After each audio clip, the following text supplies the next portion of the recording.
Everyone likes cars, and even more people like racing. Now you add the orcs to racing, and you have some orktastic racing.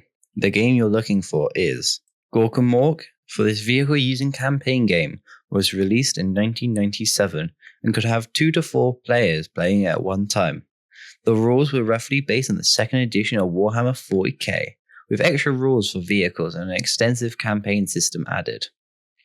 The backstory to the game. A space hulk filled with orcs on a wire crashed into a Gillis, plowing a massive canyon that was dubbed Das Skid. This crash devastated the world's ecosystem. The orcs promptly decided that this wasn't the WAG and resolved to find a way off-world as quickly as possible. They turned to their mecha boys for aid, who set the other orcs to work gathering up wreckage from the crash. Construction began on a huge machine, although what it was going to do differed depending on the idea of the individual mecha boy. The lack of unity in the construction and the machine looking like a religious idol led to conflict amongst the orc population. A religious schism occurred and factions formed based around whether the believers felt the idol was the orc god Gork or Mork. The resulting violence destroyed the entire machine, forcing the mechs to broker an unsteady peace between the warring sides. From then on, the machine would be known as Gorkamorka, at least until the day of completion. Before the orcs arrived, the Imperium suspected this world was a Necron tomb world, so they sent a survey team to look underground. While the survey team was searching, the Imperial cruiser that was in orbit was brought down with a space hulk that was crashing down to the planet's surface. In 1997, we got more background for the orcs on this planet. This planet is parched with deserts and relentless dust storms, offering little respite even for the rugged orcs who call it home.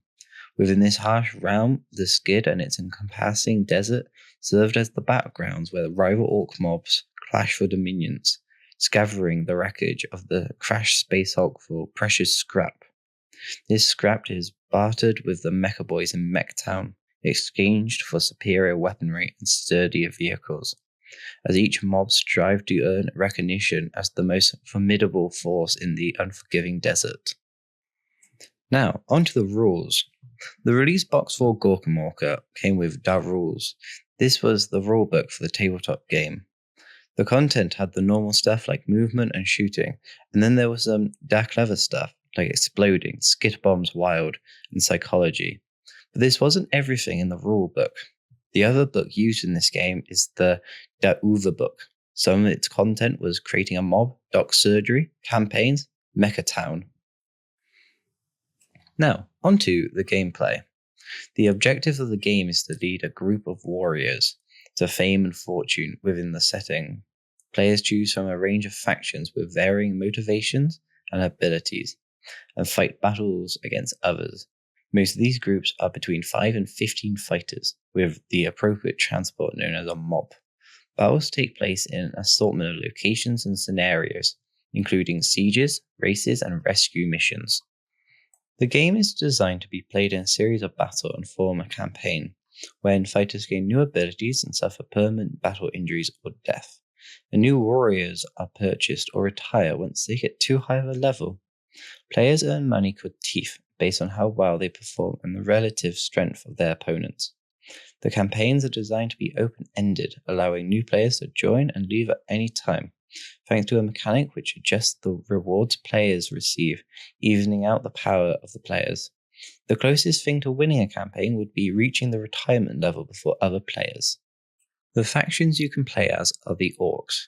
These are split into 2 factions, Gorkas and Morkas. Gorkas favour brutal weaponry, while Morkas favour enhancing their vehicles. In 1998, they had 3 new factions brought in, being Diggers. These are the tribal people who are descendants of an Imperial survey team. You can pick the Rebel Grots. These are renegade Gretchens. Now, lastly, you have Muties. These are mutants originating from the shipwreck crew of the survey team's orbiting vessel. A supplement box for Gorkamorka came out in 1998 named Digger Knob. This brought new factions, Diggers, Rebel Grots, and Muties. This supplement brought special characters for the factions to hire. Some of these hires could be Red Gobber, Dark Rusher, and Dregmech Blitzcard, but these aren't everyone you can pick from. The supplement box had crash ship pieces and tent terrain. The timeline for Gorkamorka. The initial release box came out around September/October 1997. This was perfect as Christmas was around the corner. Around the same time, White Dwarf released an issue called The White Orc. This was for only one issue. The next couple of issues were packed with orc goodness, with sample games thought by designers Andy and Gav. Andy Kettlewell taking the readers through making your gang and a free game campaign. Extra scenarios, example conversions. Grand Warlord Adrian Woods, terrain building masterclass, and massive piles of mail order gubbins you could buy. Christmas of 1997 came and went, and in February we got Digger Knob with the expansion to the game. 3 issues of White Dwarfs in 3 months. After the supplement of Digger Knob, Gorkamorka slipped out of Games Workshop's focus. The last time Gorkamorka was in a issue as a supported game was the advert on the back of White Dwarf issue of 221, and a D6 table for treacherous conditions in issue 227. Gorkamorka got a single issue of a new magazine, Gubbins, collecting White Dwarf and Citadel Journal articles, published in 1999.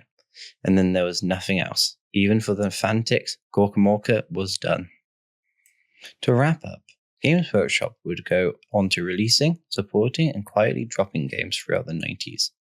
Usually, these received a big splash in White Dwarf, an initial wave of releases, an expansion box, articles, and then gone.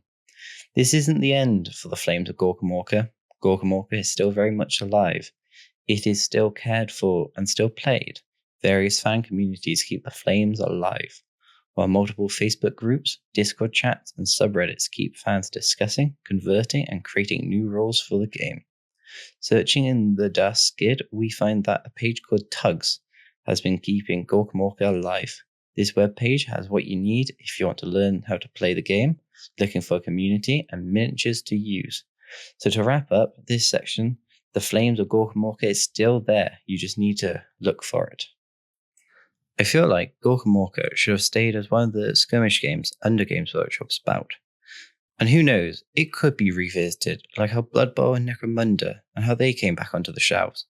I feel like Speed Freaks, a PC game, was trying to emulate Gorkamorka.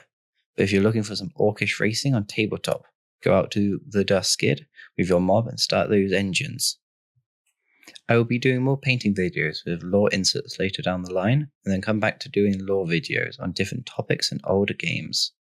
The next lore video will be on the Dark Age of Technology. If you have any suggestions, put them down in the comments, as I'm always happy to hear ideas. This has been Crossbone. Don't forget to like and subscribe, and goodbye.